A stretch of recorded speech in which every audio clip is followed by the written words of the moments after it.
This podcast, brought to you by Anchor, is currently non-profit making and is based on the second edition coursebook on international history from 1870 to 1945 for Cambridge International AS Level History. In the late 1930s and early 1940s, it was evident that the popularity of Chiang Kai Shek and the Kuomintang had decreased significantly, but what are the main reasons for this? One of the reasons is that Chiang Kai Shek failed during the Japanese invasion of Manchuria. Firstly, he focused on fighting the communists and delayed a union with them. Even in 1936, as it had become increasingly evident that Japan wished to take over China, he ordered an extermination campaign against the communists in Xi'an.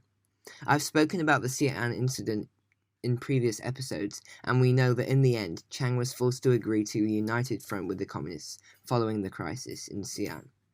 Secondly, as Japan continued to invade more of China, Chiang ordered his soldiers not to resist the Japanese troops, fearing inciting more violence and further invasion. When the Japanese reached Nanking, the troops were ordered to leave, abandoning the city and leaving the hundreds of thousands of citizens defenseless. Many of them were murdered, with up to 20,000 women subjected to severe brutality in what is known as the Rape of Nanking. After abandoning the capital, as Chiang's forces retreated, they caused a flood to hold back the Japanese. This was done by opening and destroying dikes in the Yellow River. This flood resulted in up to 800,000 Chinese people dying and devastating cropland.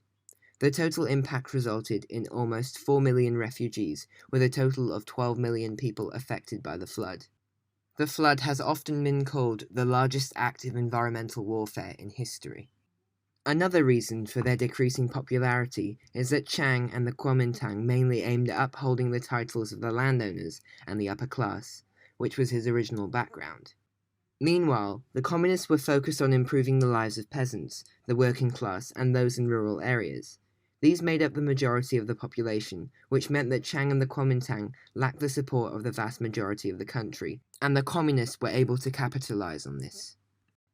Additionally, the Kuomintang struggled with tactics and overcoming the Japanese during the Sino-Japanese War. During the war, the Kuomintang used conventional warfare against the Japanese, and as a result, they suffered heavy casualties. The KMT didn't have some support from the USA, which made their military technology superior to the communists. However, their arms were still inferior to the Japanese, who had superior tanks and weapons. Finally, the nail in the coffin is that the Kuomintang suffered an overall failure against the communists, despite help from the USA and even the USSR.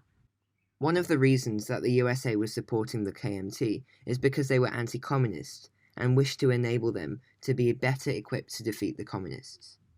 Despite this, the main reason is that the USA wanted a strong Kuomintang so they could resist Japanese aggression. Meanwhile, the USSR was also supporting the KMT despite political ideology differences. This is because they wanted an alliance between the communists and the KMT. They wanted China to be controlled by a central government, so they chose to support the Kuomintang as they had more power in China. At this time, they did not believe that the CCP was strong enough to rule China as a central government by themselves. The main motive for Soviet concern is that they wanted a friendly country, as they had been largely isolated in international affairs. As a result, they needed somewhere that they could hold influence and trade with, and they saw China as the country to do so. Thank you for listening to another episode of my podcast. Following this short episode, in the coming episodes, I'll be looking more into Japan internally. This is the end of the podcast. Thank you for listening,